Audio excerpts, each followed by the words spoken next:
Chris Aquino supportive sa pamangkin na si Sophie Albert sa wedding at bridal shoot nito with Vin Abrenica.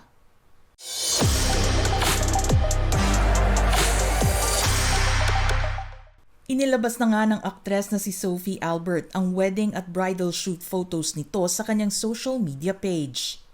Marami ang nabighani sa pagiging isang magandang bride-to-be ni Sophie.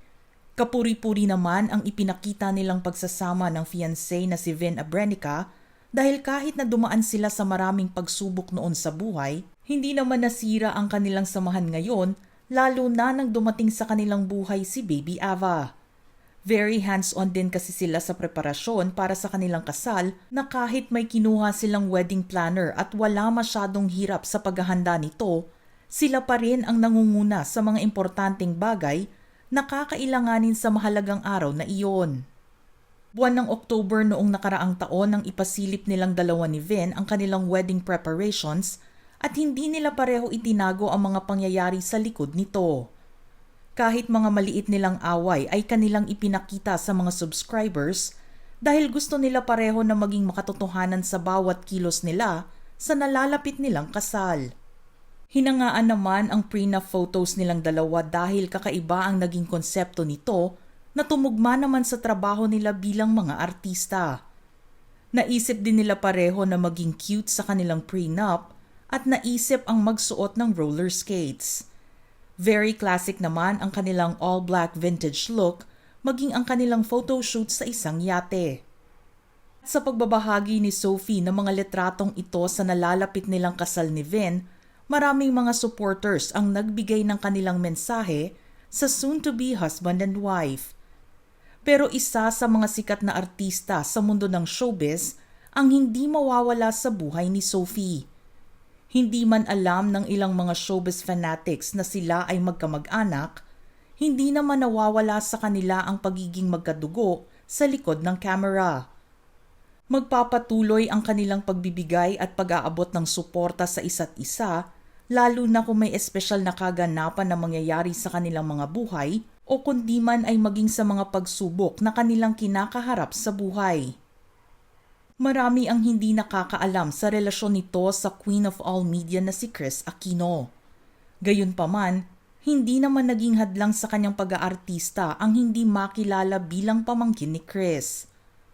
Ang nanay kasi ng ama ni Sophie na si Josephine Cojuangco Reyes o ang kanyang lola sa father's side ay kapatid ni dating Pangulong Cory Aquino.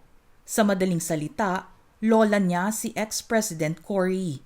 At naging pamangkin siya ni Chris dahil pinsan nito ang kanyang ama.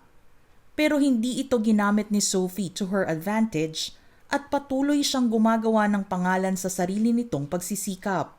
For my sake lang na gusto kong makarating kung saan ko kayang makarating on my own without making sabit with anybody's name. Kasi syempre gusto ko na sa effort ko manggaling kung ano man ang naibibigay sa aking blessing. Nalulungkot lamang ito kapag may mga lumalabas na balita ng pambabatikos sa kanyang pamilya dahil sila ay kamag-anak ng kilalang angkan ng mga Cojuangcos. Pero dahil alam ni Sophie ang kalakaran sa showbiz, hindi niya ito isinasa puso kahit gaano pa ito kasakit. Tanggap din ito na marami silang makakasalamuhan ng mga bashers at marami ang mga kritiko na makakasalubong niya dahil sa pagiging public figure nito. Madalas na magkasama sina Chris at Sophie kapag may mga ipinagdiriwang na importanteng okasyon tulad ng Pasko kung saan ang buong angkan ng mga Cojuangco ay nagkikita-kita. Pero inamin ni Sophie na hindi nito alam kung may ideya ang kanyang tita Chris na pinasok nito ang pag-aartista at sumali pa sa reality contest na Artista Academy ng TV5 kung saan siya itinanghal na winner. Sa pagkakatanda nito, may isang episode ng talk show na The Buzz kung saan nabanggit ni Chris ang tungkol sa kanya at naipakilala pang pamangkin nito habang nasa promo ang pelikulang #Y na ipinalabas noong 2014. Low-key lamang ang pagsuporta na ipinapakita ni Chris para sa kanyang pamangkin. Matapos kasi ang promo para sa pelikula nito noon, hindi na muling nabanggit o nakita ang pagkakaroon nila ng pakikipag-ugnayan sa publiko. Kung paano nakilala si Chris sa suporta na ibinibigay nito at pagtulong sa mga taong nangangailangan ng hindi na isinisiwalat sa publiko, gayon din naman ang ipinaparamdam nitong suporta para sa pamangkin. Hindi naman kasi lahat ng kilos ng isang sikat na artista ay kailangan ipaalam sa maraming tao. Kilala naman si Chris na malapit sa kanyang mga kamag-anak sa parehong mother and father side, kaya naman walang duda na nakakapag-usap pa rin sila ni Sophie. Naiparating na rin ito sa pamangkin kung gaano ito ka-proud dahil mabubuo na ang pamilya Abrenica nila ni Vin kasama ang anak. Hindi man masyadong nakikita on-cam ang closeness nilang dalawa, isa sa mga role models ni Sophie si Chris. Nangarap din ito noon na mabigyan sana siya ng pagkakataon na makatrabaho ang tiyahin. Gusto rin nito na makagawa ng pangalan at makilala sa mundo ng pag-arte tulad ng kanyang tita Chris.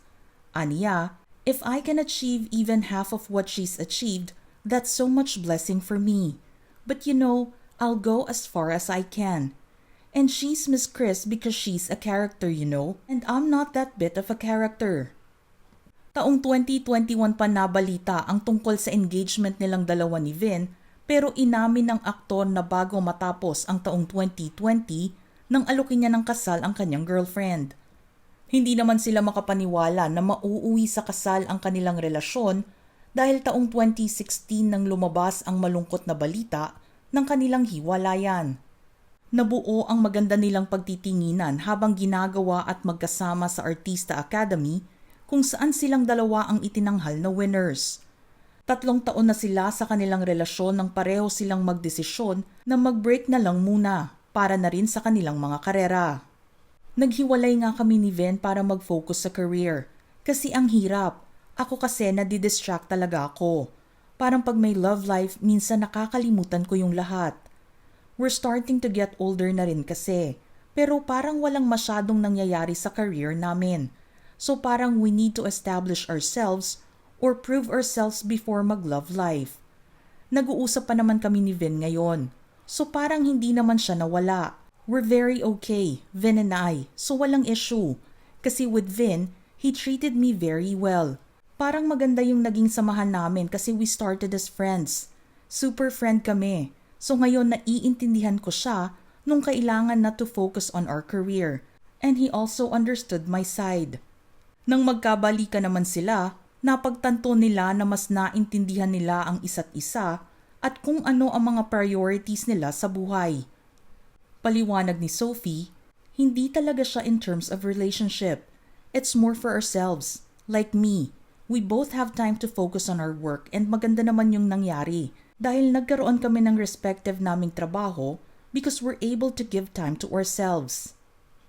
Kaya naman sa nalalapit na petsa ng kanilang kasal, sa halos 10 taon nilang magkasama, masaya ang dalawa na matutupad na ang kanilang pangarap na maging isang pamilya.